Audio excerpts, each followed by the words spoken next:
কিন্তু প্রত্যেকটা পার্থক্য হতে হবে এমন করে পর্দার একটা হুকুম দিয়ে দেন। অফিস আদালতের ভিতরে মেয়েরা আলাদা, পুলিশ মহিলারা আলাদা থাকবে, তাদের থানা থাকবে আলাদা, তাদের ঘর থাকবে আলাদা, পুরুষ পুলিশের জন্য আলাদা ব্যবস্থা থাকবে।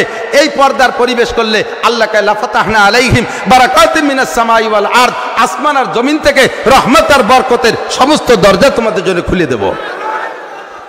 শেষে টাকা দিত, আমরা ফতোয়া দিছি মিলাদে টাকা দেওয়া জায়েজ নাই, মিলাদে যখন টাকা দেওয়া জায়েজ নাই। শ্রোতারা তো এইগুলোর পরে আমল করার জন্য আগ্রহী। দাড়ির কথা বলি আমল করে না, রোজার কথা বলি আমল করে না, নামাজের কথা বলি আমল করে না, আরো বহুত বিদআত ছাড়তে বলি আমল করে না। কিন্তু যে বিদআত ছেড়ে দিলি নিজেদের লাভ আছে, ওই বিদআত খুব তাড়াতাড়ি ছাড়ে। বোঝে না এই কথা? মিলাদের পরে খাওয়ানো যাবে না, এটা খুব খুশি, তাহলে তো বেশি গেলাম। মিলাদের পরে হুজুরে টাকা দেওয়া যাবে না, আরো খুশি, কোনো কোনো মিলাদ দেয়, কারণ পয়সা দেওয়া লাগতেছে না, এইটা মানিয়ে নিয়েছে খুব তাড়াতাড়ি। কত বিদাত ছাড়তে বলছি ছাড়ে না, একটা বিদাতের কথা অত বেশি বলি না, তারপরে এক দুইবার বলছি, বাস মাশাআল্লাহ সারা বাংলাদেশে আমল শুরু হয়ে গেছে। মুরব্বীরা সাক্ষী দেন, আপনাদের ছোটবেলায় দেখছেন, ইদানিং নাই। আগে গরু কুরবানি দিলে যেই মোল্লা কুরবানি দিত, মোল্লারে কাল্লাটা দিতেন। কাল্লা বোঝেন তো? মাথা মাথা দেখছেন না? এরকম দেখছেন না? আমার বাড়ির পাশে যারা মুরব্বীরা সেই সময় যার মোল্লা ছিল, এক মোল্লার বাড়ি আমি 22টা কাল্লা দেখছি। আমার আব্বারে কইতাম যে আব্বা আপনি জবাই দিতে পারেন না? ভাগ্য ভালো সেই সময় ফ্রিজ ছিল না, যদি সে আমলে ফ্রিজ থাকতো তাহলে সেই আমলের কাল্লার সিং আইজও দেখতাম। এত কাল্লা জমা করতো সেই বাড়ি। এখন সেই কাল্লা কোন মোল্লারে দেয়নি, কি কথা বলেন? দেয়। এই বিষয়ে ওয়াজের মধ্যে খুব একটা শোনেন না। আজ থেকে 40 বছর আগে যশোরে হুজুর রহমতুল্লাহ আলাইহি তৎকালীন উলামা ইকরাম একবার বলে দিয়েছে, মোল্লারে কাল্লা দিলি কুরবানি বাতিল হয়ে যায়, কুরবানি সহি হয় না। বাস একবারের কথায় এই কথাটা আমলে নিয়ে আসছে, কারণ এই কথাটা আমল করলে কাল্লা বাড়ি থাকে। এই কথার পর আমল করলে কাল্লা বাড়ি থাকে। তো যে বিষয়টা বললেন নিজের লাভ আছে, সেই বিষয়টা খুব শোনে আর মানে। আর যেটার পর আমল করলে নিজের একটু জাগতিক লস, এই বিষয় মানতে চায় না।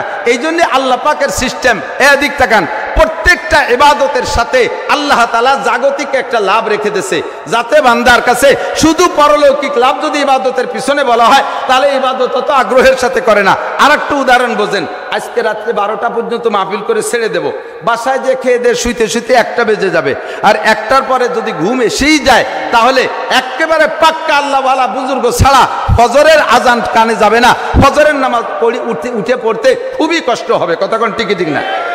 তো এখন 1টা বাজে শুইলে ফজরে উঠা যায় না, অথচ রমজান মাসে তারাবির নামাজ পড়িয়ে যাইয়েই কেউ শোয় না, যাইয়ে চা খায়, গল্প করে, এটা করে ওটা করে, এসে করতে করতে করতে করতে সে সময় 12টা 1টা বাজে যায় শুইতে, ঘুমাইতে।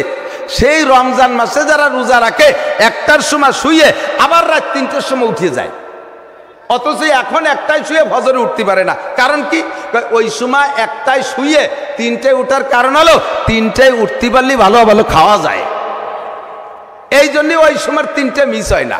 আর এখন ফজরে চো উঠলি তো কেউ এক গ্লাস পানিও দেয় না, এক কাপ চাও দেয় না, এখন বিস্কুটও দেয় না। যেহেতু এই সময় শেষ রাত্রি উঠার মধ্যে জাগতিক কোনো লাভ নাই, এই জন্যই যে শুইলে পারে করে শয়তানের মতো না হেতাল দিয়ে ঘুমায়, বেলা 9টার সময় ওঠে। আর রমজান মাসের শেষ রাত্রি উঠলে খাবার খাওয়া যায়, এই জন্য সেই সময় টাইম মতো ওঠে। আল্লাহ কয় নাসির, এই উদাহরণ দিয়ে বুঝাই দাও যে প্রত্যেক ইবাদতের পিছনে যদি জাগতিক লাভ থাকে, তাহলে বান্দা ইবাদত করে। তুমি জাগতিক লাভটা একটু বুঝাই দাও। 1 নম্বরে নামাজ সর্বশ্রেষ্ঠ ইবাদত, 82 বার আলোচনায় এসছে। এই নামাজের পিছনে আল্লাহ তাআলা 5টা পুরস্কার রাখছে। দাওয়াত ও তাবলীগের সাথীদের কাছ থেকে শুনেছেন, আমাদের কাছ থেকে শুনেছেন। 4টি পুরস্কার মরার পরে 1টা পুরস্কার দুনিয়ায়। কথা বলেন ঠিক ঠিক না? তো দুনিয়া আমার নগদে সামনে আছে, কাজেই তার পুরস্কারটাও নগদে, সেটা হলো ইউরফা আনহু যিকুল আইশ। ভালো করে বুঝে নেন আমার দিক থেকে। নামাজি মানুষকে আল্লাহ তাআলা অভাবে রাখে না। কোন সুবহানাল্লাহ। নামাজি মানুষের কি হয় না? অভাব হয় না। এই অভাব হয় না একটু তর্জমা বুঝতে হবে, আমার দিক সব কথা শুনতে হবে। অভাব হয় না মানে রিক্সা চালানো আলারে আল্লাহ তাআলা বিমানের পাইলট বানাবে তা না। কিষেন বেচে আলালে আল্লাহ শিল্পপতি বানাই দেবে তা না, বুঝেন? কামলা দিয়ে আলে আল্লাহ তাআলা কোটিপতি বানাবে তা না। আল্লাহ তাআলা সিস্টেম ভাগ করে রাখছে এভাবে, যদি যেই লোকটা ডেলি 500 টাকা ইনকাম করে ওই লোকটা যদি নিয়মিত নামাজ পড়ে তার প্রত্যেক দিন 500 টাকা ইনকামের ব্যবস্থা থাকবে, তার 500 টাকা ইনকামের মধ্যে কম হবে না। যেই লোকটা ডেলি 2000 টাকা কামাই করে লোকটা যদি নামাজ পড়ে তাহলে তার জীবন ভরে 2000 টাকা ইনকামের ব্যবস্থা থাকবে, ওই লোকটার 2000 টাকা মিস হবে না। যদি শিল্পপতি ডেলি 1 কোটি টাকা ইনকাম করে ওই লোকটা যদি নামাজি হয় তাহলে প্রত্যেক দিন তার 1 কোটি টাকা ইনকামের ব্যবস্থা থাকবে, এইটার মধ্যে কম হবে না। রিজিকের অভাব হবে না, মানে হলো এইটা। ব্যক্তি যেমন তার জন্য আল্লাহ তাআলা নিয়ামত সেভাবে ভাগ করে রাখছে, কতক্ষণ ঠিক না? আরে আমাদের যশোরে তো আছে সব ফল, বাংলাদেশের সবচাইতে ফল ফ্রুটের এলাকা যশোর। এই খেজুর বাগান, খেজুরের মার্কেটে গিয়ে দেখেন সব খেজুর কি এক প্রকার? বিভিন্ন প্রকারের খেজুর আছে না? 200 টাকা দামের খেজুর আছে না নাই? তা খাওয়ার মানুষ আছে না নাই? 2000 টাকা দামের খেজুর আছে না নাই? তা খাওয়ার মানুষ আছে না নাই? আছে, আছে। প্রত্যেক জিনিসের ভিতরে আল্লাহ তাআলা ছোট বড় পার্থক্য করে রাখছে, মানুষের এরকম পার্থক্য করে রাখছে, রুচিও পার্থক্য করে রাখছে, তৌফিকও পার্থক্য করে রাখছে। 50 টাকা 40 টাকা দামের চাউল আছে না নাই? তা খাওয়ার মানুষ আছে না নাই? 300 টাকা দামের চাউল আছে, তা খাওয়ারও মানুষ আছে। এবার যেই লোকটা 40 টাকা দামের মোটা মোটা চাউল খায় ওই লোকটারে 300 টাকা দামের ভাত খাইয়ে কাজ নেওয়া যাবে না। কারণ 300 টাকা দামের চাউল, পাতলা পাতলা চাল, ওর ভাত খাইয়া কুদালে 2 কোপ দিয়ে একবার পেশাব করলে সাপ, ও দুবার মতো কাজ করতে হবে। ওর গাবের আঠির মতো মোটা মোটা চালের ভাত খাতে হবে, ওর জন্য আল্লাহ সেই চাল রাখছে। এবার যে 300 টাকা দামের চাউল খায় ওরে 40 টাকা দামের চাউলের ভাত খাইলে ও পেট খারাপ হয়ে মরে যাবে। ব্যবস্থা রাখছে কি রাখে নাই? রাখছে না, ঠিক না? আল্লাহ তাআলা সব জায়গায় এরকম পার্থক্য করে রেখেছে। তো দোস্ত, নামাজি ব্যক্তিকে আল্লাহ 5টা পুরস্কার দেয়, তার ভিতরে 1 নম্বর পুরস্কার কি বলেন? রুজির অভাব দূর হয়ে যাবে। বলেন, রুজির অভাব। ও যুবক, চাকরি তোমারে কেউ দিতে পারবে না। শেখ হাসিনারে তাড়াইছি তাই বলে যে এখন সব চাকরি আমরা পেয়ে যাব? আরে যে পরিমাণ বাংলাদেশের চাকরির ভ্যাকান্সি তার চাইতে বেকারের সংখ্যা কম না বেশি? ইউনূস স্যার সবাইকে চাকরি দিতে পারবে? উপদেষ্টারা দিতে পারবে? বিএনপি ক্ষমতায় আসলে কি দল বেদল বৈষম্য দূর করে, বৈষম্য দূরের আন্দোলন তো হয়েছে। বৈষম্য দূরের মানে কি? যে আগে শুধু আমলিগালারা চাকরি পাইতো, অন্য দলালারা পাইতো না। কোটাভিত্তিক মুক্তিযোদ্ধারা পাইতো, অন্যরা পাইতো না। এখন বৈষম্য বিরোধী মানে কি? যে কোন দলের কোনো কি বলা হয়, বৈষম্যতা থাকবে না। দলমত নির্বিশেষে যোগ্যতা যাচাইতে বিএনপি আলাও যেমন পাবে, জামাত আলাও তেমন পাবে, আমলিগ আলাও সেরকম পাবে। কথা বলেন ঠিক ঠিক না? এখন বিএনপি ক্ষমতায় আসলে এই বৈষম্য দূর করে বাংলাদেশের সমস্ত বেকারকে চাকরি দেওয়ার মতো ভ্যাকান্সি খালি। কিন্তু রুজির দরকার আছে না নাই? এই রুজি পাইতে হলে একমাত্র নামাজ। যুবক সিদ্ধান্ত নাও, নামাজের যুবক সিদ্ধান্ত নাও। নামাজ সর্বশ্রেষ্ঠ ইবাদত, এর বিনিময়ে আল্লাহ তাআলা দুনিয়ায় রিজিকের অভাব দূর করে দেবে। কোন সুবহানাল্লাহ। 2 নম্বরে, মরার পরে কবর আযাব মাফ। বলবেন না সুবহানাল্লাহ? কবরের আযাব সত্য না মিথ্যা? হক না মিথ্যা? কবর আযাব হক না বাতিল? অবশ্যই হক। কথা বলেন ঠিক না?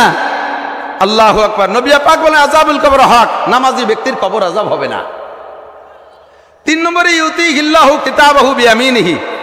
ওই ব্যক্তিকে আল্লাহ তাআলা ডান হাতে আমলনামা দিবেন কিয়ামতের ময়দানে। ডান হাতে আমলনামা পাইছেন তো পাকার পার। এবার ডান হাতে আমলনামা পেয়ে যাবেন কোন জায়গায়? আরেকটা ঘাটি আছে, তার নাম পুলসিরাত। পুলসিরাতের দরজায় পুলসিরাত পার না হয়ে উপর যেতে পারবেন না, পদ্মা নদী পার না হইয়া ঢাকা যাইতে পারবেন না। তো পুলসিরাতের ঘাটে গিয়ে দেখবেন 30,000 বছরের পথ, বহুবার শুনেছেন, এসে গেছে বলে যাচ্ছি শুধুমাত্র। 10,000 উঠতে, সমতলে 10, নামতে 10, চুলের চেয়ে চিকুন, হীরার চেয়ে ধারালু, ধরার কোনো বাস নাই যে পাততলের ডা ভাঙ্গে যায়, যাক উপরটা ধরে জুতু ভর চলে যাব। কোনো ব্যবস্থা? পুলসিরাতের দরজায় যাইয়া, গেটে যাইয়া বয়তে আপনি চক্ষু বন্ধ করে পড়বেন, ডান হাতে আমলনামা। ও খুদে এত বড় লম্বা পথ, এই ছোট সময়ের ভিতরে আমি কিভাবে পার হব আল্লাহ? চক্ষু বন্ধ হয়ে যাবে। আবার চিন্তা করবেন, বন্ধ করে বসে থাকলে তো কাজ হবে না, পার তো হতেই হবে। জান্নাত তো পুলসিরাতের উপার, দেখি কোনোভাবে পার হওয়া যায় নাকি। চোখ খুলে দেখবেন যে আপনি পুলসিরাতের উপার। এটা একমাত্র কিসের বিনিময়? আরো জোরে নামাজ পড়বেন তো ইনশাআল্লাহ। পড়ার নিয়ত আছে তো ইনশাআল্লাহ। যুবকরা একটু পাক্কা নিয়ত করো দোস্ত। আমার প্রিয় বন্ধু যুবকরা, তোমরা নামাজি হয়ে যাও। আমি বহুবার বলেছি, যশোরের ভিতরে বলেছি, এই নামাজটা আমরা জীবন ভরে ওয়াজ করে ভরাতে পারতেছি না। বিগত সরকাররেও কইছি, তার আগেও বিএনপির আমলেতে ওয়াজ করতে করতে আইছি। সব সরকারকে সাধারণভাবে বলছি, আপনাদের এগেনস্টে কেউ থাকবে না, সারা বাংলাদেশের ভোট আপনাকে চেয়ে দেব, মাত্র 2-3টে বিল পাস করেন। 2টে 3টে বিল পাস করেন। জাতীয় সংসদে কত বিল পাস করলেন, পুজোর বিল পাস করলেন, গানের বিল পাস করলেন, ক্রীড়ার বিল পাস করলেন, ক্রিকেটের বিল পাস করলেন, আরো কতটা পাস করলেন। মুসলমানের জন্য বাংলাদেশে নামাজটাকে বিল আকারে পাস করেন। রাজি আছেন না আপনারা? নামাজ বিল আকারে পাস যদি করা হয়, আপনারা একমত আছেন তো? 1 নম্বরে নামাজটা বিল আকারে পাস করেন, 2 নম্বরে জাকাত পাস করে, সঠিকভাবে জাকাতটা বিল আকারে পাস করে যথাযথ কালেকশন করে আমানতদার মানুষের মাধ্যমে বন্টন করেন। চোর চুরটা রাতে দিলি পারো, আমরা ভাগে পাই না, বলেন না সুবহানাল্লাহ?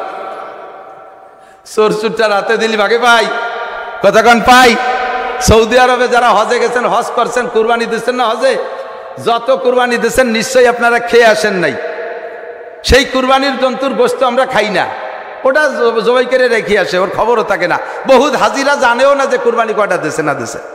তো কুরবানি হয় প্রত্যেকের নামে, এই লক্ষ লক্ষ কুরবানি, এই কুরবানি তারাও খায় না, যায় কোন জায়গা? গরিব দেশে বন্টন করে দিয়ে দেয়। পরে নাড়ি বুড়ি ফেলাইয়া, ধুয়ে মুছে কাপড় টাপন ভরাইয়া, জানাজা ছাড়া এবার প্রত্যেক দেশে দেশে ভাগ করে দেয়। সবচেয়ে বেশি আসে বাংলাদেশে, প্রত্যেক বছরই আসে। আপনারা তো রেগুলার প্রত্যেকে একটা পান,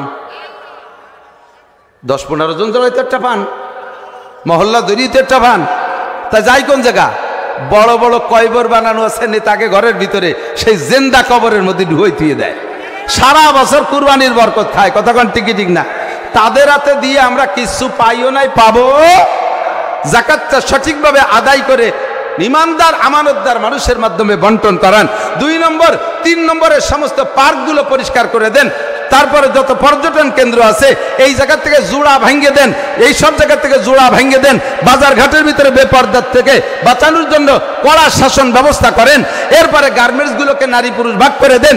স্কুল কলেজ শিক্ষাঙ্গন বিদ্যালয়গুলো নারী পুরুষ ভাগ করে দেন। মেয়েদের জন্য কলেজ আলাদা, ছেলেদের জন্য কলেজ আলাদা, মেয়েদের হাই স্কুল আলাদা, ছেলেদের হাই স্কুল আলাদা। প্রাইমারি সেক্টর পর্যন্ত সহশিক্ষা থাকতে পারে, হাই সেক্টর থেকে উপর পর্যন্ত প্রত্যেকটা পার্থক্য হতে হবে, এমন করে পর্দার একটা হুকুম দিয়ে দেন। অফিস আদালতের ভিতরে মেয়েরা আলাদা, পুলিশ মহিলারা আলাদা থাকবে, তাদের থানা থাকবে আলাদা, তাদের ঘর থাকবে আলাদা, পুরুষ পুলিশের জন্য আলাদা ব্যবস্থা থাকবে।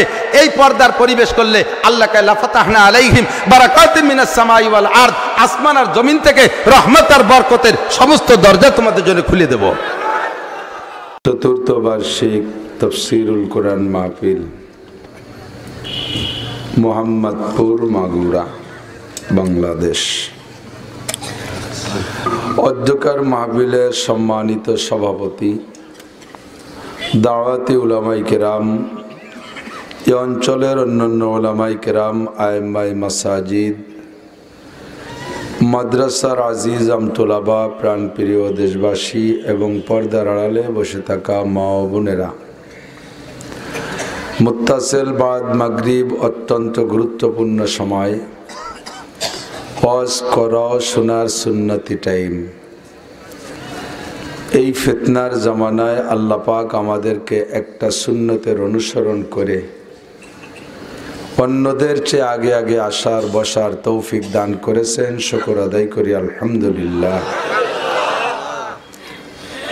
হুজুরে পাক সাল্লাল্লাহু আলাইহি ওয়াসাল্লাম বলেন, মান তামাসসাকা বিসুন্নতি ইনদা ফাসাদি উম্মতি ফালাহু আজরু মিয়াতি শাহীদ।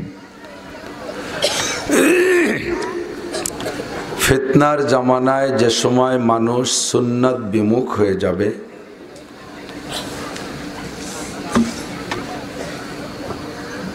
মুসলমানের অলসতার কারণে অথবা অমুসলমানদের অপকৌশলের অপপ্রচেষ্টার ফলে সুন্নতগুলো মুসলমানদের থেকে ধীরে ধীরে বিদায় নিতে থাকবে,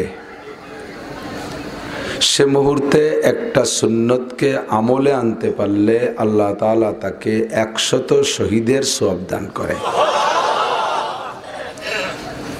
শুধু সুবহানাল্লাহ বলেই শেষ করব না, আমরা যে সকল সুন্নতগুলো বিলুপ্ত হতে যাচ্ছে সুন্নতগুলোকে জিন্দা করার জন্য সচেষ্ট হব। আল্লাহ কবুল করুক, বলেন আমিন। বয়ান করা, ওয়াজ করা, নসিহত করা এটা নবীদের সুন্নাত। বিশেষ করে আমার নবীকে আল্লাহ পাক রব্বুল আলামিন বয়ানের জন্যই পাঠিয়েছেন।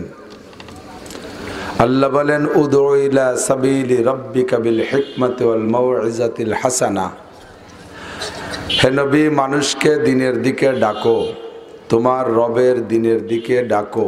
উদু ইলা সাবিলি রব্বিকা, তোমার রবের রাস্তার দিকে মানুষকে ডাকো। বিল হিকমতে ওয়াল মাউইজাতিল হাসানা, কৌশল করে আনো। যে কৌশল তোমার হাতে আছে, বৈধ কৌশল, সে কৌশল দিয়ে মানুষকে আনো, ডেকে আনো। আর ডেকে এনে সুন্দর সুন্দর কথা বলো। মাউইজাতিল হাসানা মানে উত্তম উত্তম কথা, ভালো ভালো কথা। ক্লাসিফিকেশন করে যারা যে ধরনের কথা শুনতে চায়, খাইতে চায়, পছন্দ করে, কোরআন সুন্নাহকে সামনে রেখে সে জাতীয় কথা বলে তাদেরকে বসাইয়া আল্লাহমুখী করো। এই অর্ডার করেছেন কে? কাকে করেছেন? নবীকে করেছেন। এবার নবী বলেন, আমি তো বেশি দিন থাকবো না, তাহলে পরবর্তীতে কারা করবে? আল্লাহ পাক বলেন, আমি যাদেরকে সার্টিফিকেট দিয়েছি তুমি তাদের পর দায়িত্ব দাও। আল্লাহ, তুমি কাদেরকে সার্টিফিকেট দিয়েছো? আল্লাহ বলেন, ইন্নামা ইয়াখশাল্লাহ মিন ইবাদিহিল উলামা। গোটা মানব জাতির ভিতরে, গোটা মুসলমানদের ভিতরে আমি আল্লাহকে ভয় করার মতো ভয় করে, ভয় করার মতো ভয় করে একমাত্র উলামায়ে কিরাম। এদের নামাই দাও, এর চেহারা বাড়িটা ভালো না, আমার সে খারাপ।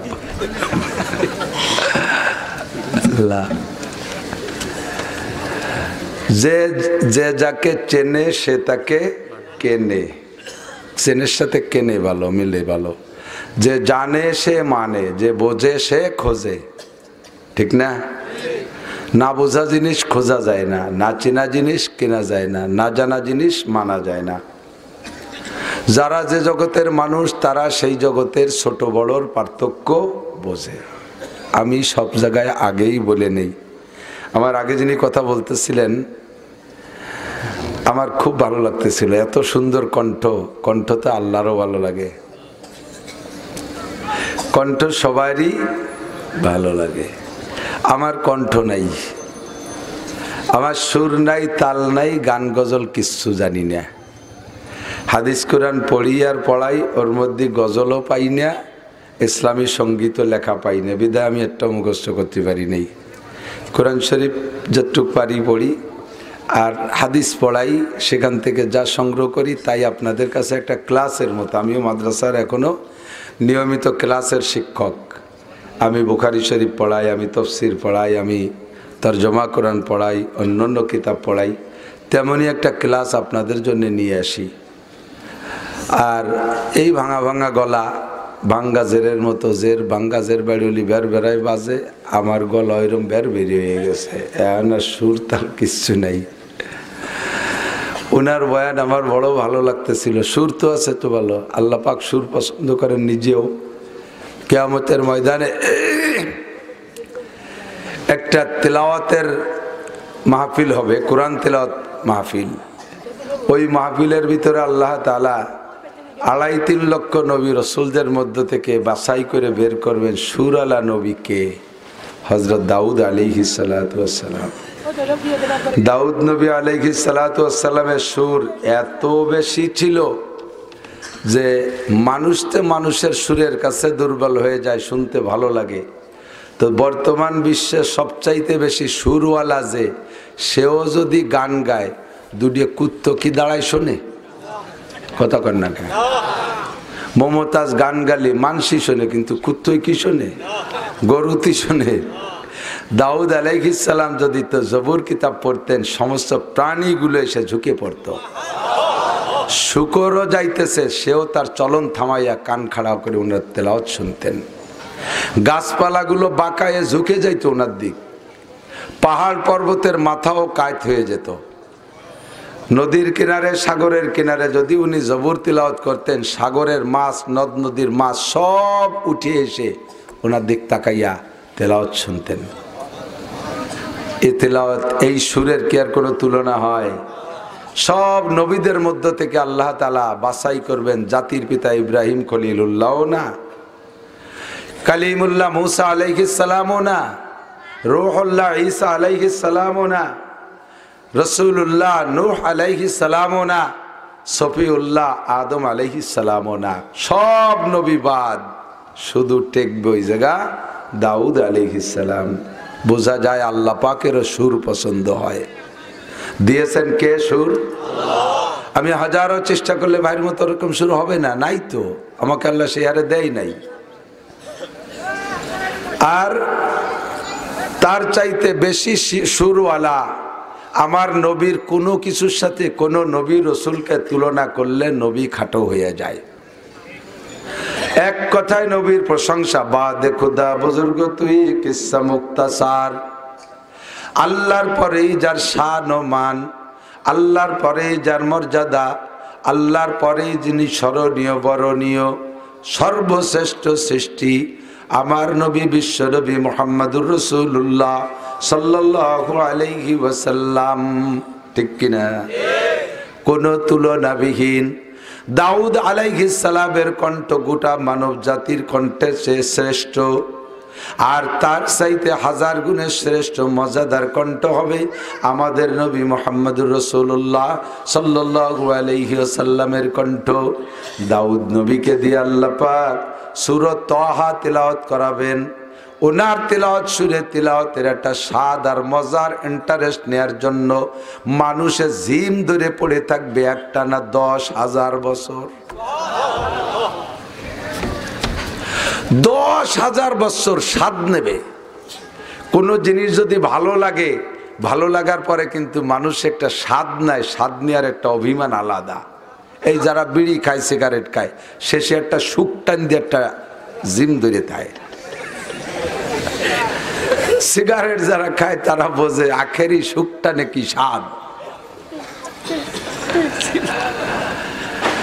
তিলাওয়াতে কালামে পাক দাউদ নবী আলাইহিস সালাতু ওয়াস সালাম তেলাওয়াত করার পরে তার ওই সুর আর তেলাওয়াতের স্বাদ নিতে মানুষ জিম ধরে থাকবে বিনা পলকে একটা না 10,000 বছর। পলক মারবে না, দেখবে কাকে? আল্লাহ পাক রব্বুল আলামিন স্টেজে বসা থাকবেন, আল্লাহকে দেখবেন আপনারা।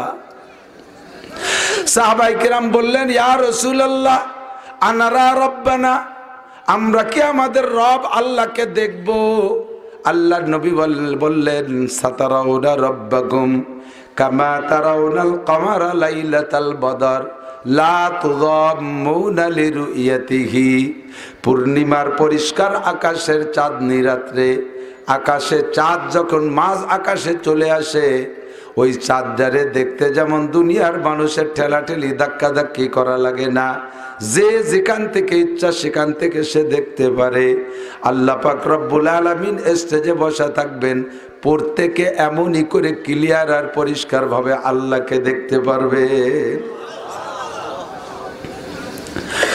দাউদ নবীর তিলাওয়াত শুনবেন আর 10,000 বছর জিম ধরে বিনা পলকে আল্লাহ পাকের কুদরতি চেহারার দিকে তাকিয়ে থাকবেন, দেখবেন।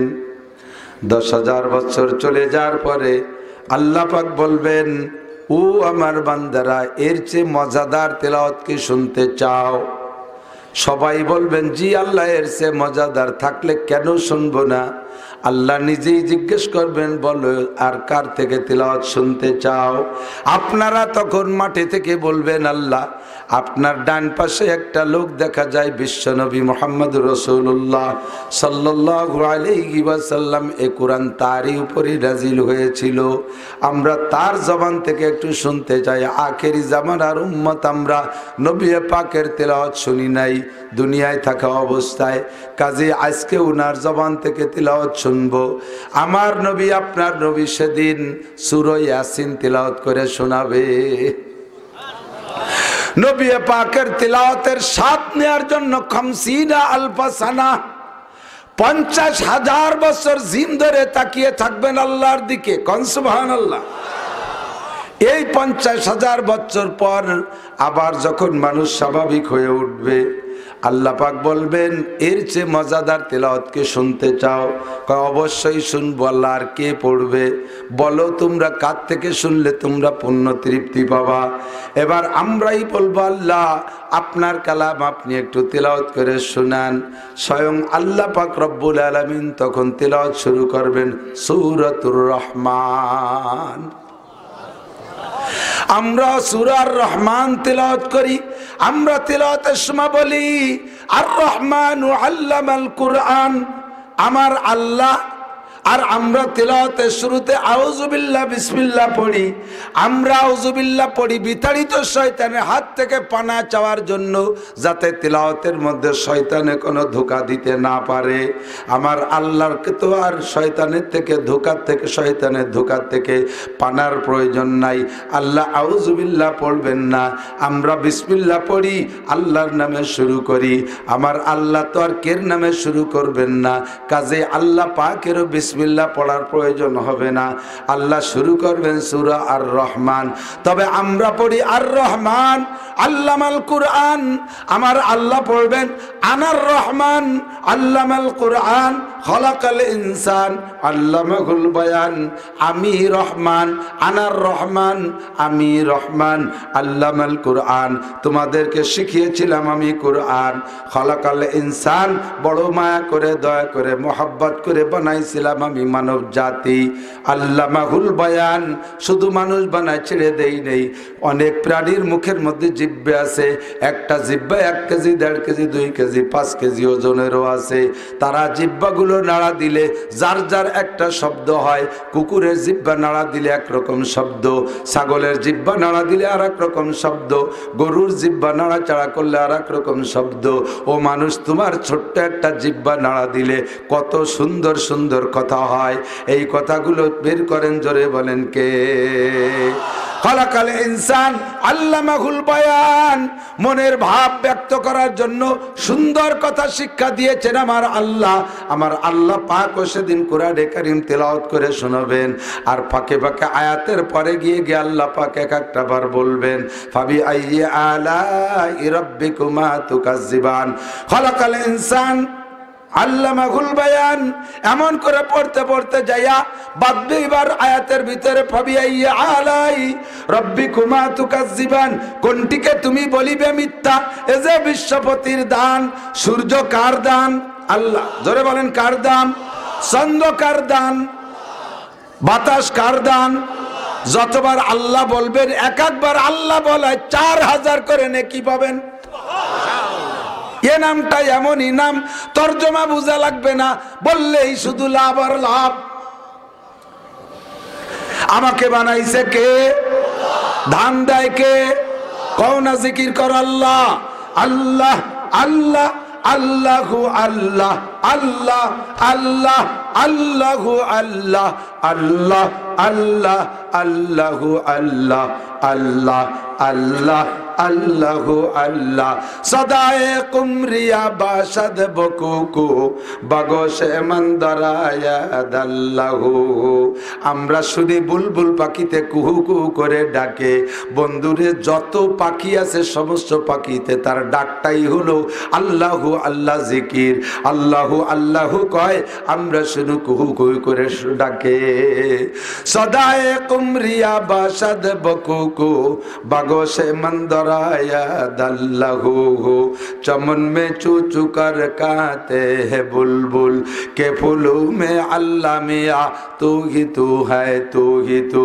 ফুলের মধ্যে পাখিতে মুখ দিয়ে মধু খায় আর আল্লাহ মিয়ার জিকির করে, শুকর আদায় করে আলহামদুলিল্লাহ। আল্লাহ মিয়া, ফুলের মধ্যে তুমি, ফলের মধ্যে তুমি, মধুর মধ্যে তুমি, গুড়ের মধ্যে তুমি, বাতাসের মধ্যে আল্লাহ, পানির মধ্যে তুমি আল্লাহ। সাজার মে হাজার মে তেরি রঙ্গ বো হায়, যেদার দেখতা হো ওদার তুই হি তু হায়। গাছের মধ্যে আল্লাহর গিরান, মাছের মধ্যে আল্লাহর গিরান, পাথরের মধ্যে আল্লাহর গিরান, মাটির মধ্যে আল্লাহর গিরান। যেদিকে তাকাই সেদিকে আমার আল্লাহর কুদরতে ভরা। কথা বলেন ঠিক কি ঠিক না? ফাবি আইয়ি আলাই রাব্বিকুমা তুকাজ্জিবান। কাজী নজরুল ইসলাম সাহেব তার সূরা আর রহমান তর্জমা পংক্তি আকারে, কবিতা আকারে লিখতে গিয়ে ফাবি আইয়ি আলাইর তর্জমা মিলাইয়া আর আয়াতটাকে মিলাইয়া একটা ছন্দ বানাইছে। উনি বলেন, কোনটিকে তুমি বলিবে মিথ্যা? এ যে বিশ্বপতির দান। ফাবি আইয়ি আলাই রাব্বিকুমা তুকাজ্জিবান। কি চমৎকার মিল না? এই আয়াতের তরজমাই হলো, কোনটিকে তুমি বলিবে মিথ্যা? এ যে বিশ্বপতির দান। কোনটারে বলবা যে বিশ্বপতির দান না? বলার কায়দা আছে? এরই মানে হলো আমার আল্লাহ সূরা রহমান পড়ে শেষ করতে করতে মানুষ ওই তেলাওয়াতের স্বাদ নিতে যে জিম ধরে যাবে, ওর থেকে হুঁশ ফিরে পাইতে লাগবে 1,00,000 বছর। এই 1,60,000 বছরের একটা মাহফিল ওই জায়গা হবে, আল্লাহ পাক রব্বুল আলামিনকে দেখতে পারবেন। আল্লাহ কয় ফামান কানা ইয়ারজু লিকা রাব্বিহ। এ মাগুরার যুবকরা, মোহাম্মদপুরের যুবকরা, আবাল বৃদ্ধ বনিতা, নারী আর পুরুষ, যে যেখানে আছো, আল্লাহ পাক রব্বুল আলামিন বলেন ফামান কানা ইয়ারজু লিকা রাব্বিহ। ওই মাঠে বসে ওয়াজ শুনতে হলে একটা টিকিট লাগবে। কাতারের বিশ্বকাপ দেখতে গেট দিয়ে কি গাছ জোরে ঢুকা গেছে? লক্ষ লক্ষ টাকা দিয়ে একটা টিকিট কিনা লাগছে, 2-4 টাকা না কাগা।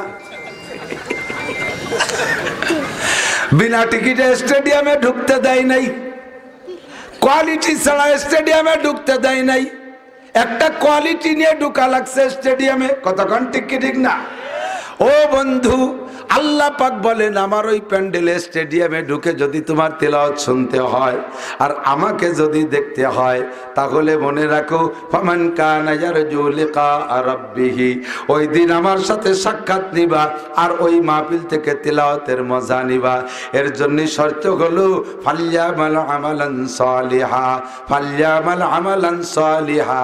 আমার দেওয়ার নির্দেশ অনুযায়ী যত নেক আমল আছে, এই নেক আমলগুলো পাই টু পাই পুঙ্খানুপুঙ্খ করে আসবা। কোনো জায়গা কম থাকলে, টিকিটের কোনা ছিঁড়া থাকলে ঢুকতে দেওয়া হবে না, টিকিটের ডেট ফেল থাকলে ঢুকতে দেওয়া হবে না, টিকিটের গায়ে স্পট থাকলে ঢুকতে দেওয়া হবে না। ফালইয়ামাল আমালান সালিহা ওয়া মা উমিরু ইল্লা লিয়াবুদুল্লাহ মুখলিসিনা লাহুদ্দিন।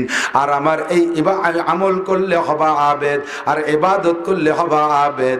আর এই ইবাদত লাগবে কেমন? ওয়া মা উমিরু ইল্লা লিয়াবুদুল্লাহ মুখলিসিনা লাহুদ্দিন। ইবাদতটা হবে ইখলাসের সাথে, একমাত্র আল্লাহরই জন্য, পিওর আল্লাহর জন্য। ওয়ালা ইউশরিক বিইবাদাতি রাব্বিহি আহাদা। ওই ইবাদতের মধ্যে তোমার রবের সাথে কেউকে যাররা পরিমাণ শরীক করতে পারবা না। বুঝতেছেন কথা?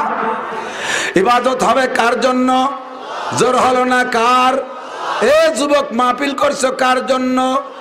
শুধু আনন্দ আর বিনোদনের জন্য? তোমাদের ক্রেডিট বাড়বে সেজন্য? ক্রেডিট বাড়ানোর জন্য যদি করো, ক্রেডিট বাড়বে তবে নেকি পাবা না। আনন্দের জন্য যদি করো, আনন্দ পাবা, নেকি পাবা না। ফুর্তির জন্য করো, ফুর্তি পাবা, নেকি পাবা না। মাহফিল হবে কার জন্য? তোমরা পাক্কা নিয়ত রাখো, আল্লাহ আজকের এই মাহফিলের ওসিলা করে আমরা ইয়াং যুবক, আমরা ইচ্ছা করলে কনসার্ট দিতে পারতাম, আমরা ইচ্ছা করলে পয়সা জমাইয়া মমতাজ মনির খান আলমগীরকে দিয়ে একটা গানের অনুষ্ঠান করতে পারতাম, আমরা ইচ্ছা করলে টাকা দিয়ে ঘোড়দৌড় অনুষ্ঠান, আড়িনাড়ের অনুষ্ঠান ইত্যাদি করতে পারতাম। আল্লাহ তা করি নাই। এত বড় ঘুমসান বিপদের মধ্যে মাহফিল করেছি মালিক, তুমি আজকের মাহফিলের ওসিলায় আমার এই যুব সমাজকে তুমি পাক্কা দিনদার, ইমানদার, পরহেজগার, আল্লাহওয়ালা যুবকে পরিণত করে দাও। ও যুবক, জান্নাতে যাওয়ার সময় যদি তোমার সফর সঙ্গী ভালো হয়, অথবা জান্নাতে যাওয়ার সময় তোমার রাহবার আর পথ প্রদর্শক যদি সম্মানী হয়, তার ওসিলায় তোমারও সম্মান বৃদ্ধি পাবে। কতক্ষণ ঠিক না? আল্লাহ যদি কোনো এলাকায় যান, যদি কোনো এলাকায় কোনো বড় নেতা আসে, রাজনৈতিক নেতারা আসে, ছোটরা সাথে সাথে ঘোরে, ছোট আঞ্চলিক নেতারা সাথে ঘোরে।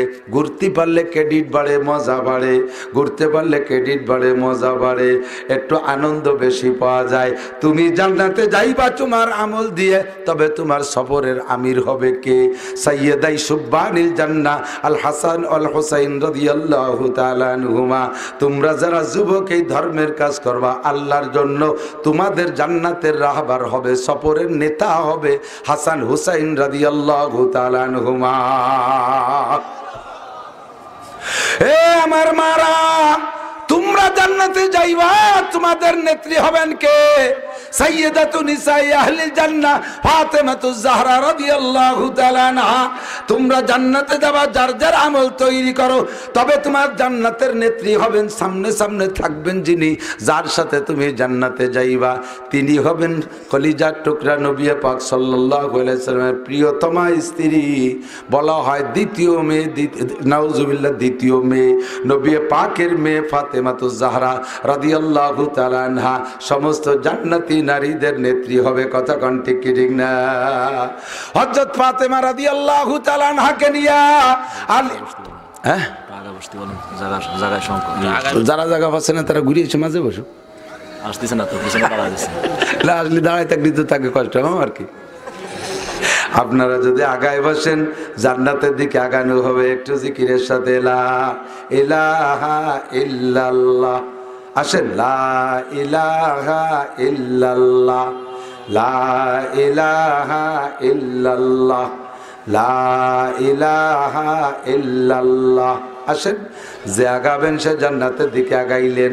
ইকরামের নিয়তে আগান। আমি আগায় বসলে আর এক ভাই বসতে পারবে, এই নিয়ত করে আগায় বসলে আপনার আমল নামায় 10 বছর ইতিকাফের সব লেখা হবে। একটু জোরে কর না সুবহানাল্লাহ। 10 বছর লাগাতার কেউ ইতিকাফ করে না, আপনিও করেন না, আমিও করি না। এমন একটা মোটা নেকির অফার নবী দিলেন। আল্লাহ পাক নিজেই বলেন, ওয়াইদা কিলা লাকুম তাবাসসাউ ফিল মাজালিস, যখন মজলিসের মধ্যে জায়গা সংকুলন হতে লাগবে না, তখন যদি উলামায়ে কিরাম বা কেউ তোমাদেরকে বলে একটু চেপে চেপে বইসা আর এক বাইরে জায়গা দাও, আল্লাহ কয় ফাফসাহু, তখন দেরি করো না, তাড়াতাড়ি জায়গা দিয়ে দাও। এবার আপনি যদি বলেন আল্লাহ শীতকালে দিন আমি একটা জায়গা গরম বানাই ওম বানাই ফেলাইছি, সেই জায়গা ছাড়িয়ে দিয়ে সামনে মাটিয়ে জায়গা ধুলো বালিয়ালা ঠান্ডা জায়গায় যেয়ে বসো, আমারে তুমি কি দিবা আগে কও, ভালো কিছু দিবা, বুঝলি তালি জায়গা ছাড়বো নালি ছাড়বো না। আল্লাহ কায়াব সাহিল্লাহু লাকুম, সূরা তোরে বেহেশতের মধ্যে জায়গা দেবো। মোহাম্মদপুরের জায়গার দাম বেশি, জান্নাতের জায়গার দাম বেশি। কয় টাকা বেশি? শতকে 200-500 টাকা বেশি নাকি 2-5 কোটি টাকা বেশি নাকি? জান্নাতের ভিতরে জান্নাতি মানুষের হাতের একটা লাঠি খাড়াভাবে রাখলে লাঠির নিচে যতটুক জায়গা দখল হবে, সারা দুনিয়াকে 1000 বার বিক্রি করলে সেই দাম হবে না। একটা সাইডে দিয়ে সামনে আসলে অট্টুক জায়গা আপনি জান্নাতে কমপক্ষে পাইবেন। আপনার নামে একটু দলিল হয়ে গেল জান্নাতের মধ্যে জায়গা। যুবকরা যারা দাঁড়িয়ে আছো গেট বন্ধ কইরা, তোমরা যদি বসো, তোমরা যদি বসে পড়ো, হযরত আব্বাস রাদিয়াল্লাহু তাআলা আনহুর সাথে জান্নাতে যাইতে পারবা। মহিলারা যাবে জান্নাতে যাবে ফাতেমা রাদিয়াল্লাহু তাআলা আনহার সাথে, আর যুবকরা যাবে হাসান হুসাইন রাদিয়াল্লাহু তাআলা আনহুমার সাথে, আর বুড়োরা যাবে হযরত আবু বকর সিদ্দিক রাদিয়াল্লাহু, মধ্যম বয়সী যারা তারা যাবে হযরত ওমর আর ওসমান আর আলী রাদিয়াল্লাহু তাআলা আনহুমদের সাথে। আর যারা বসতে বললে বসে পড়বে, তারা নবী পাকের চাচা হযরত আব্বাসের সাথে জান্নাতে যাবে। হুজুর কয় মান তাশাব্বাহা বিকাউমিন ফাহুয়া মিনহুম, যার সাথে যার মিল হবে তার সাথে তার হাসর হবে। আর বসতি বলার পরে যারা বসবে না, তাহলে তারা যাবে কার সাথে? তাগেও রাহবার আছে না নাই? নবীর কথা শুনে নাই সেই আমলে কারা? আপনারা কোন কারা? নবীর কথা শুনে নাই কারা? তাদের সাথী হয়ে যেতে হতে পারে, কাজেই তাড়াতাড়ি বসে ভর্তি হবে। অনেকে আছে আবার আসার সময় তো আগান বাগান এলাকা রাস্তাঘাটে পায়খানা করছে, পানি পাই নাই, বসে কোনো মতে দাঁড়ায় দূরে একটু শুনিয়ে যাবে, বসলি প্যান্ট লুঙ্গি নষ্ট হয়ে যেতে পারে, সেই বইতে বসে না। যদি এরপরও দাঁড়ায় তাকে বসবো যে সত্যি পানি পাইনি, দুমসা খোটার মধ্যে পড়ে যাবা, দোস্ত তাড়াতাড়ি বসো, পারলি বসবে আবার না। আল্লাহ সবাই কবুল করেন, বলেন আমিন। আমার মারা সময় কম বিদায়, মুখে যা আসতেছে, যেদিক মাথায় আসতেছে সেদিকে একটু করছি, কি করবো? আপনাকে তো সময় আছে, আমার তো নাই। যারা দাওয়াত দিতে গেছে ওর কাছে শুনে দেন, ডায়েরির পাতা ছিঁড়ি বেলায় দিয়েছে টানতে টানতে, নাই সময়। তার ভিতরে সবচাইতে বেশি মাহফিল দিছি মাগুরা, 30টার উপরে খালি এক জেলায়, আর কোন কোন জেলায় একটাও দিতে পারিনি। আসে নাই এমন কোন জেলা নাই বাংলাদেশের, একেবারে সেন্ট মার্টিন থেকে নিয়ে একেবারে তেঁতুলিয়া পর্যন্ত এর কোনো জেলা বাদ নাই যে সেইটা আমার কাছে আসে নাই। শত শত হাজার হাজার কারে দেবো, তার মধ্যে মাগুরা লাগিয়ে দিচ্ছে বস্তা বই দিয়ে, দিন রাত সকাল সন্ধ্যে যা ফাঁক পাইছে ওরা ডুয়ে পড়ছে। আর আপনারা এত খারাপ, যখন আমি আছি সেই সময় চলিয়ে আসে। খারাপ নাকি? আল্লাহ কিয়ামতে যদি আমারে জান্নাতে দাও, আমি যেন মাগুরা আলাদের গুছাই গাছাই নিয়ে একসাথে যেতে পারি। আল্লাহ মাগুরার একটা লোক যদি জান্নাতে যায়, সে যেন আমার সাথে করে নিয়ে যায়। একতরফা করলে উনি বেচতে যাবেন না, আমি নিয়ে কোয়ার লোকের তোর অভাব নাই, এই জন্য আপনাকে আগে দিলাম, আমি পাশে পাশে থাকলাম। সবাই মিলে যাবো, রাজি আছি না ইনশাআল্লাহ? এই ভালোবাসা ঠিক থাকবে তো ইনশাআল্লাহ? কোনো কারণবশত আমার সাথে গ্যাঞ্জাম বাঁধাবেন না, তালি কিন্তু আপনি ফেল করবেন না, আমি ফেল করবো। আল্লাহ গ্যাঞ্জাম হবে না কোনোদিন। এবার না দিই সেবার দেবো, সেবার না দিয়ে আর এক দেবার দেবো। বাইচে থাকলে একদিন না একদিন পাওয়া যাবে। আমার আত্মীয় স্বজন যা সব আমার পর খেপা, কারণ কুটুম্ব সাক্ষেত্রে আসে আমাকে হুজুর, আমাকে মামা, আমাদের কাকা যাবানি তার কি যাইয়ে নিয়ে আসবানি, আইসে দেশ ডায়েরি খালি নেই, ফট ফট করে আগে বলতে বলতে যায়, তোমার বাড়ির দ্বারা জীবনও আসবো না। এই আপনাকে এই পাইকারি দরে মাহফিল দিতে দিতে আমি আমার কুটুম্বকে 40টে পরাটা, 80টে পরাটা, 40টে মুরগির ডিম, 5 কেজি খাসি। চেয়ারম্যান সাহেব নতুন চেয়ারম্যান হয়ে আইসে স্টেজে, তো ওনার একটু ওয়াজ করতে দিয়েছে আমার আগে। তো চেয়ারম্যান কইতেছে কি হুজুর কি ওয়াজ বা করবো, কত কায়দা বায়দারে চেয়ারম্যান হয়েছি এ তো সবাই জানে। তা হুজুরি আমি একটা ওয়াজই করি নাকি সবাইরে বলে দিয়েন আমার যেন ওয়াজে দাওয়াত না দেয়, আর এই বিয়ে শাদিতে যেন দাওয়াত না দেয়, এটুকু টুকু দিয়ে। আজকে এক রাত্রে 5 জায়গা ওয়াজ করতে গেছি হুজুর। চেয়ারম্যান মানুষ 200 500 1000 দিলি তো দাম হয় না। 5 জায়গা 5000 টাকা দিছি, 25000 দিনই। 5 জায়গা বিয়ে খাতে গেছি, সে জায়গায় 1000 উড়িয়ে দিছি, তাতে 5000। এই 30,000 টাকা ডেলি সরকার আমারে দেয়। আর ভাকে টন বেসরি, মন বেসরি, গম চুরিয়ে বেসরি, তা আবার তা নিয়ে মামলা আনবে। কোন হুজুর আমার দাওয়াত দিতে, দাওয়াত দেওয়া যাবে কিনা? ওদিকে আমার নির্বাচনের আগে আমার কাছ থেকে 50 লাখ টাকা খাইছে এই ভুটান রাই। আমি কি আসরের নামাজের পরে মদিনায় পাহাড়ের পাদদেশে বৈশাখ হুজুর সাহাবায়ে কিরামদেরকে নিয়ে গল্প করতেছেন। জরুরি গল্প, হুজুরের গল্প তো আর আমাদের আর্জেন্টিনার মেসির গল্প না, হুজুরের গল্প, শরীয়তের গল্প বয়ান করতেছেন। ইতিমধ্যে হুজুর বয়ানের ভিতরে ওই দিন জান্নাতের বয়ান করছেন আগে, জান্নাতের বয়ান করছেন আগে। হুজুরের স্বভাব হলো যখনই বয়ান করতেন জান্নাত জাহান্নাম, তখন শুধু জান্নাতের বয়ান করতেন না, আবার শুধু জাহান্নামের বয়ানও করতেন না, দুইটা বয়ান করতেন। কারণ শুধু জান্নাতের বয়ান করলে মানুষ অলস হয়ে যায়। একেবারে সহজ বুদ্ধি, এদিক থেকে মান কানা আখিরু কালামিহি লা ইলাহা ইল্লাল্লাহ ফাদাখালাল জান্নাহ, যেই ব্যক্তির জীবনের শেষ কলেমা হবে লা ইলাহা ইল্লাল্লাহ, ওই লোকটা বেহেশতে চলে যাবে। আগে আকাম কুকাম, জেনা, ব্যভিচারী, চুরি ডাকাতি, লুচ্ছমি, বদমাইশি, খুন খারাপি, দাঁড়ায় মতে খাড়ায় খায়, আইটি এটে পায়খানা করে, বেড়া ক্যাডামস, কারিতা, বিয়ারডি, স্বনির্ভর, জাগরণী চক্র, আশা, পরিচিকা, গ্রামীণ ব্যাংক, যত যা কিছু আছে, সুদ, ঘুষ, মদ, তাড়ি, হিরোইন, ভাং, গাঁজা, ফেন্সিডিল, যত যা কিছু আছে সব করিয়া লাস্টে যে লা ইলাহা ইল্লাল্লাহ পড়ে বেহেশতে চলে গেছে। কি সহজ! এই খবর হযরত আবু হুরায়রা যাইয়া ওমরের কাছে এই হাদিসটা শুনাইছে।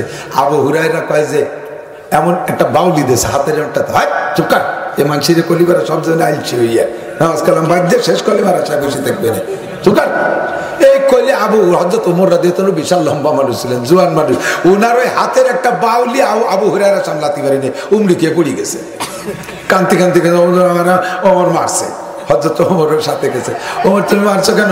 কয় যে হুজুর ও এই সার্কুলার দিয়ে বেড়াচ্ছে যে জীবন ভরে আকাম কুকাম করে শেষে খালি কলেমা পড়িয়ে ভেস্তে যাবে, এই কথা কলি মানুষ নামাজ পড়বে, ভালো কাজ করবে?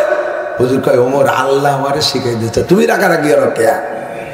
কয় যে আল্লাহ যদি কয় তাতে আর আমার কথা কওয়ার কিছু চায় না, কিন্তু যদি এ কলিবারে তাকিল লোক হয় মানুষে এই পরের ভরসা করে বসে থাকবে, যার কিছু করবে না। সহজ বুদ্ধি, সহজে বেহেশতে যায়, অতি সহজ আল্লাহ পাক ব্যবস্থা রেখেছেন। সাথে সাথে হুজুর জাহান্নামের বয়ান করতেন। আরে ভাই এদিক তাকান, জান্নাতে যাইতে কিন্তু মোটা নেকি লাগবে। জান্নাতে যাইতে নামাজের নেকি, রোজার নেকি, হজের নেকি, যাকাতের নেকি, তিলাওয়াতের নেকি, জিকিরের নেকি, ফিকিরের নেকি, তাহাজ্জুদের নেকি, ইশরাকের নেকি, আওয়াবিনের নেকি, শাস্তের নেকি, তবলিগের নেকি, সরমনের নেকি, মসজিদের নেকি, মাদ্রাসার নেকি, দানের নেকি, খয়রাতের নেকি, সব কোটি কোটি নেকি লাগবে জান্নাতে যাইতে।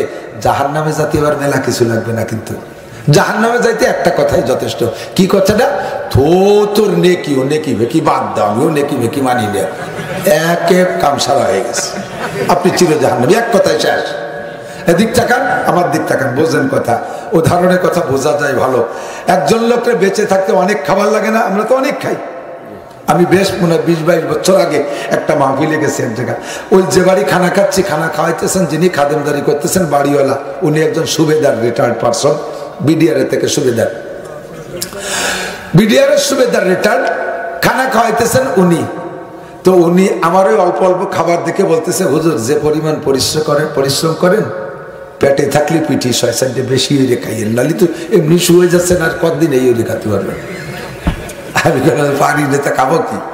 কয় যে আমি রিটায়ার করছি 10 বছর আগে, বিডিআর এর চাকরি শেষ করে এখন আমি আধা কেজি চাউল ভাত খাতে পারি। সবাস, জীবনটাও সেরকম। কয় খানেওয়ালা তো দেখেন নাই, আমরা যখন চাকরি করতাম প্রথম, তো বাংলাদেশ স্বাধীনের আগে, প্রথম আমরা চাকরি করছি পাকিস্তানিদের সাথে। তো আমাদের এক মেজর ছিলেন, ওই মেজর সকালবেলা নাস্তা খাইতো 40টে পরাটা, 80টে পরাটা, 40টে মুরগির ডিম, 5 কেজি খাসির গোশত, এর সকালে নাস্তা, ব্রেকফাস্ট, প্রথম ব্রেক করতে হলে এই দিয়ে। এর মতো 3-4 জনের খানা হলে আমাকে সব কজনের হয়ে যাবে না? 80টে পরাটা, 40টে ডিম, 5 কেজি খাসির গোশত, এই যে সে সকালে নাস্তা করতো। আমি করি ই কয় কি গেলে না, খায় না, চাবায় না, গেলে কি করে?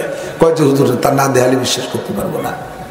আমি আশ্চর্য, সুবহানাল্লাহ। বডিও সেরকম পাঠান, জাতি হলো পাকিস্তানি পাঠান। তো বলতে চাইছি, যেই লোকটারে বাঁচায় রাখতে 80টে পরাটা, 40টে ডিম আর 5 কেজি খাসির গোশত লাগে, ওরে মারতে কটুক বিষ লাগে? একটা কেউটো সাপে মানুষের গায়ে দংশন করলে দাঁতের ভাগ দিয়ে 1 সরিষা পরিমাণ বিষ ঢোকে দেহের ভিতরে। 1 সরিষা, একটা সরিষা পরিমাণ বিষ কেউটো সাপের দাঁতের ভাগ দিয়ে মানুষের দেহের মধ্যে ঢোকে, তাতেই মানুষটা মারা যায়। তো যেই লোকটারে বাঁচায় রাখতে এত খাবার লাগে, ওই লোকটারে মারতে মাত্র 1 সরিষা পরিমাণ বিষই যথেষ্ট, ঠিক না? জান্নাতে যাইতে আপনার হাজার হাজার নেকি লাগবে, জাহান্নামে যাইতে একটা কথাই আপনার জন্য যথেষ্ট, নেকি ফেকি মানি রে তোর ইসলাম, এই কথা কলিবার আপনি জাহান্নামে হয়ে গেলেন, কোনো অসুবিধা হবে না। আল্লাহু আকবার। এই জন্য প্রত্যেকটা কথাকে বিশ্বাস করতে হবে, ইমান ঠিক রাখতে হবে। আকলিস দীনাকা ইয়াকফিকা আমালুল কলিল। নবী পাক মদিনায় পাহাড়ের পাদদেশে বসে সাহাবায়ে কিরামদেরকে নিয়ে বয়ান করতেছেন, জান্নাতের বয়ানও জাহান্নামের বয়ানও করতেছেন। জান্নাতের বয়ান যখন করছেন হুজুর, তখন এমন বয়ান দেশে সাহাবায়ে কিরামের মনে হচ্ছে যেন হুজুরের সামনেই জান্নাত। হুজুরকে দেখা দিচ্ছেন আল্লাহ তাআলা এভাবে জান্নাতের গাছে গোড়া উপর দিক, মাথা নিচের দিক, ফলে ফুলে ভরা।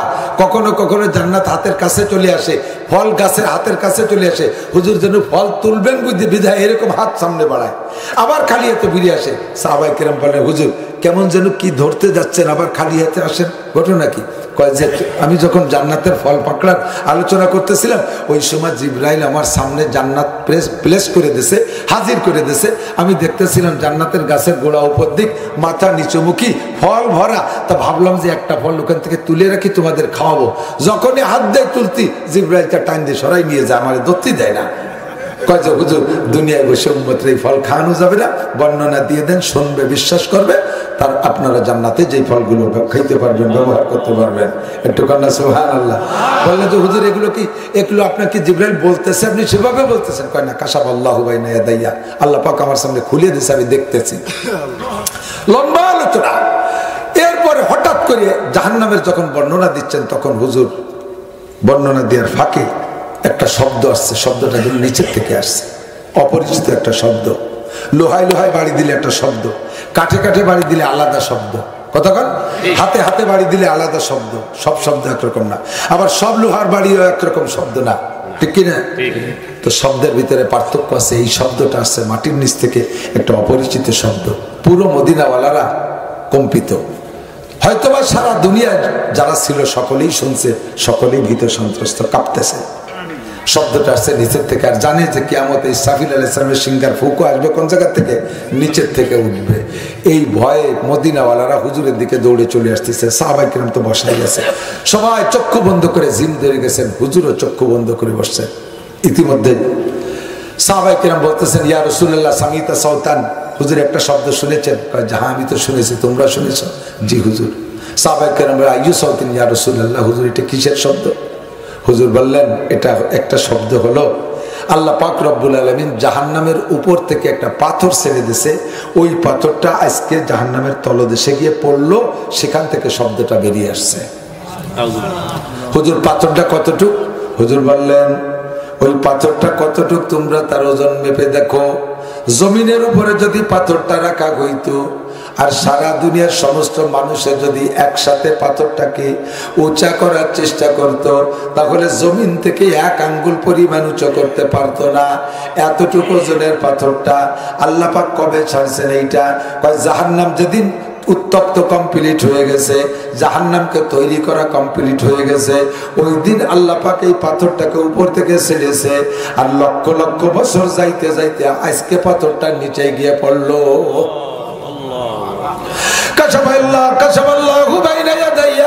আল্লাহ পাক এইটা আমার সামনে খুলে দিয়েছে, আমি সচক্ষে দেখে বললাম বাস্তব অবস্থায়। সাহাবায়ে কেরাম পাগলের মতো কাঁদতেছে, হুজুর জাহান্নামের তলদেশ তাহলে কত গভীর? পদ্মা নদীর সমান হবে না? কথা কয় না, তার চেয়ে একটু কম। এই পাথর লক্ষ লক্ষ বছর, এই প্লাস্টিকের বোতলটা ছেড়ে দিলে নিচে যেতে 1 সেকেন্ড লাগে না, আর ওই পাথর লক্ষ লক্ষ বছর পর্যন্ত যাইতে যাইতে তলে গেল, নিচেই গেল, তাহলে জাহান্নাম কত গভীর? সাহাবায়ে কেরাম কাঁদতেছে, হুজুর জাহান্নামে কি পুরো পেট ভরাই মানুষ থাকবে? সব জায়গায় কি মানুষ থাকবে নাকি আগুনের উপরে উপরে ভাসবে? হুজুর বললেন পুরো জাহান্নাম ভরা মানুষ থাকবে, নিচেও থাকবে উপরেও থাকবে। সাহাবায়ে কেরাম তো দিল নরম, কাঁদতেছে পাগলের মতো, হুজুর তাহলে নিচেই যারা থাকবে তারা তো কেউ, তাদেরকে তো কেউ দেখবে না, উপরে যারা থাকবে আগুনের উপরে ভাসবে তাদেরকে তো 3 শ্রেণীর মানুষের চোখের সামনে পড়ার কারণে সুপারিশ করবে। হাদিসে আসছে ইয়াশফা ইয়াউমাল কিয়ামাতে সালাসা, আল্লাহ নবী বলেন কিয়ামতের ময়দানে 3 শ্রেণীর মানুষকে সুপারিশ করে করে জান্নাতে নেবে।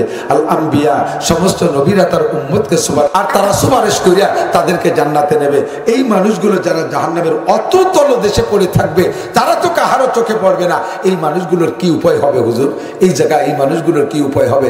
আপনারা যদি কেউ জেল খেটে থাকেন, জেলখানায় যেয়ে থাকেন, তাদের অভিজ্ঞতা আছে, আমাকে সাক্ষী দিতে পারবেন যে জেলখানায় আপনারা হয়তো 2 মাস 6 মাস 1 বছর 2 বছর 5 বছর জেল খাটছেন, বাহিরের থেকে আপনজনরা তদবির করে, উকিলরা ওকালতি করে, কায়দা করে, নেতাকে ফোন টোন করাইয়া আপনারা সেই সুপারিশে বেরোয় আসছেন। কিন্তু প্রত্যেকটা জেলখানায় কিছু কয়েদি এমন থেকে যায় যাদের পক্ষে কোনো উকিল থাকে না, যাদের পক্ষে কেসটা কোনোদিন মুভ করার মতো কেউ থাকে না।